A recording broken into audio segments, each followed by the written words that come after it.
Governance. Governance, as I told you, carries the bulk of marks in General Studies paper 2. General Studies paper 2 for 250 marks. As I see the previous papers, the number of questions asked in the governance part is more. And the questions asked on governance are all current events related. They are the dynamic aspect of administration. So why the UPSC wants to test you in this dynamic nature of governance is, as the future civil servant, you should be aware of what is happening in the administrative setup. That is, you should be aware of what are the changes which are happening, then what are the committees which have been formed, what are the important laws passed by parliament recently. So all this is the current events related or the dynamic part of governance. Today's topic on discussion is criminal justice reforms. Now, see the question. Criminal justice is directionless and a state of policy of ambiguity. We require a clear policy that should inform the changes to be envisaged in the IPC or CRPC. So the question is the state of criminal justice in India. See, the criminal justice system is a legacy of the British and it's more than a century old. So many committees came about for reforming the criminal justice system in India, the most prominent of them being the Justice Malimat Committee. So first, the introduction to this question. See, what is criminal law? Criminal law reflects the relationship between the state and its citizens. So the citizens appreciate the manner of justice, then they decide the nature of the state, how the state is working. Now, criminal justice swings between three theories of deterrence, retribution, and reformation depending on convenience. So that is why I said in the beginning, criminal justice is directionless and it is in a state of ambiguity. When I say criminal justice swings between theories of deterrence, see, you take the public sentiment when Rajiv Gandhi was assassinated. The public opinion was the convict should be hanged. So this is the theory of deterrence. Retribution, in the hope that retribution and reformation are also theories connected to criminal justice. Now, criminal justice is swinging between three theories. That is, at one stage, they follow the policy of deterrence.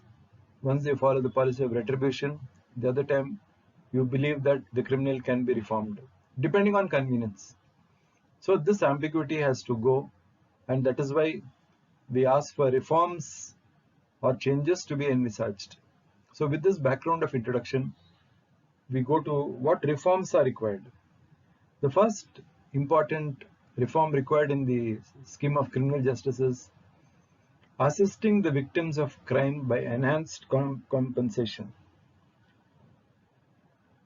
When I speak of criminal justice, I mean now the victim of the crime, he should know what is happening. He should be allowed to be he should be allowed to participate, and he should have an enhanced system of compensation. Only then justice will be done. So the first reform is enhanced compensation to the victim of crime. The second thing would be assigning the degree of punishments. What reform you can suggest apart from the traditional form of punishments? You go for community service order. Then you go for reformative justice. See, in this particular thing, what I want to emphasize is, see, there are a lot of white criminals in society, whether they are doctors, professors, civil servant, or whoever it is. Karnataka, we have a model concept of open air jail, where the white collar criminals are lodged, and you cannot tell it is a prison. See, in the daytime they're allowed to go out, mix with the society, do work, come back in the evening to the prison. So this is nothing but reformatory justice in the sense that the criminal, after he goes back, he will get easily accepted by the society. So the degree of punishments, you have to change it from the traditional pattern to reformatory and community service. Proper classification of offences. See, the offences which are classified in the IPC or CRPC are not very clear.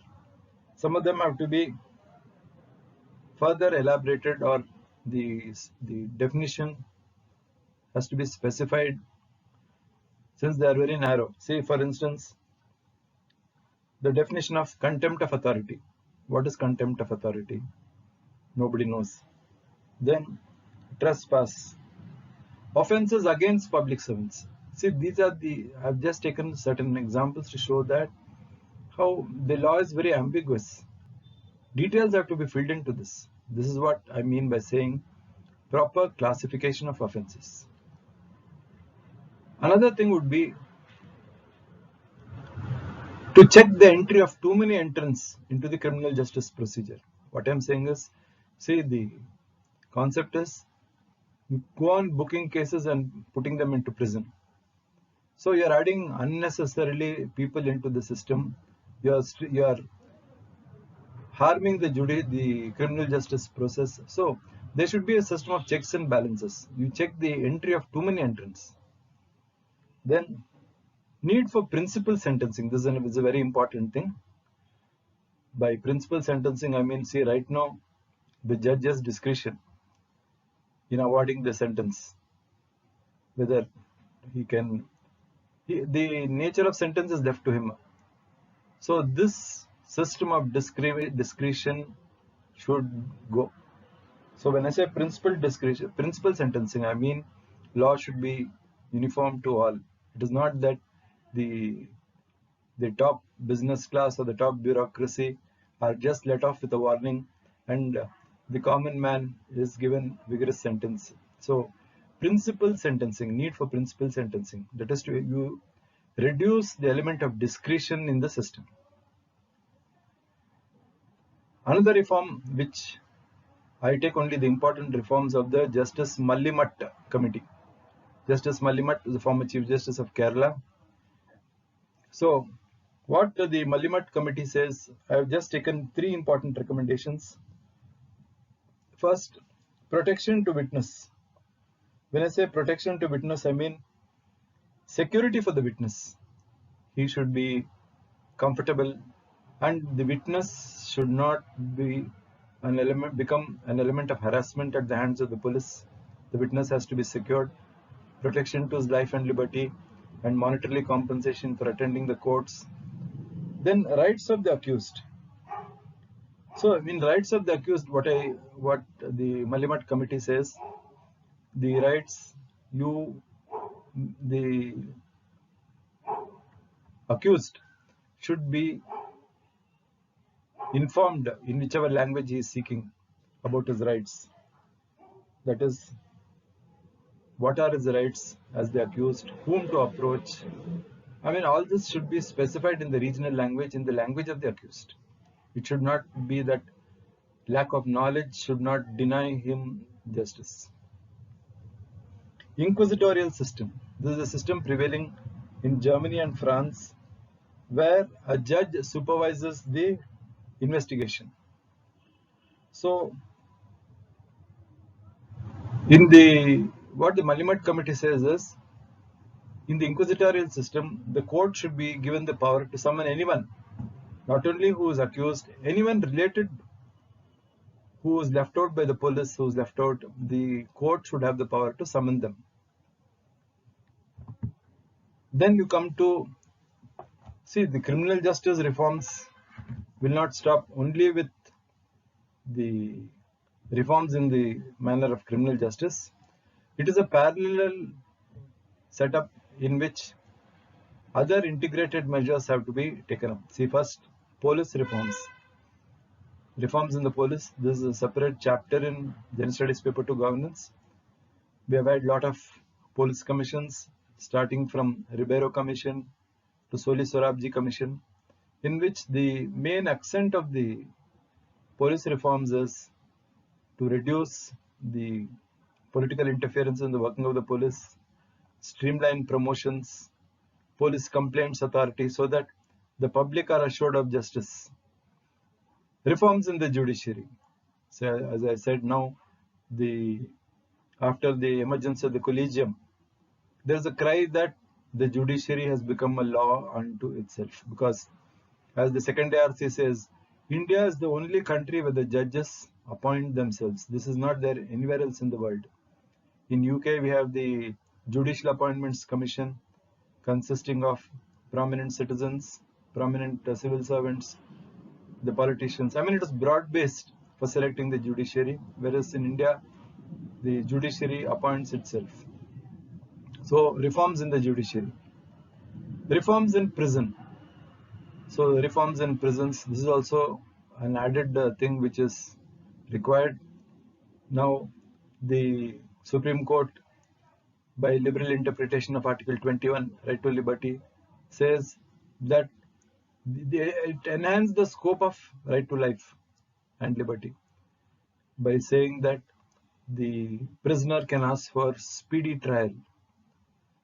So, conditions in prisons, overcrowding in prisons, and in fact, due to the directions of the Supreme Court, now the current procedure is in every district, the district judge has to visit the prisons, the district jail, say once in a fortnight, examine the status of people in the prison, and where it is not required, he has to pass orders for their release. So, simultaneous reforms in the police, judiciary, and prisons have to go hand in hand along with criminal justice reform. So when we come to summing up of the discussion on criminal justice reforms, we said that criminal law, it reflects the state of relationship between the state and the citizens, and the present state of criminal law is it balances between deterrence, retribution, and reformation depending on the convenience. We spoke of what reforms are required. I said assisting the victims, assigning the degree of punishments, proper classification of offences, checking the entry of too many entrants into the criminal justice system, need for principal sentencing. This is very important. That is reducing the scope of discretion of a judge. Then I said incorporating the recommendations of the Malimat Committee. That is protection to witnesses, right of the accused, inquisitorial system which is prevailing in Germany. Then simultaneous reforms, what I suggested was the reforms in the police, reforms in the judiciary, reforms in prisons. All these three have to go hand in hand if the state of criminal justice has to be reformed in India.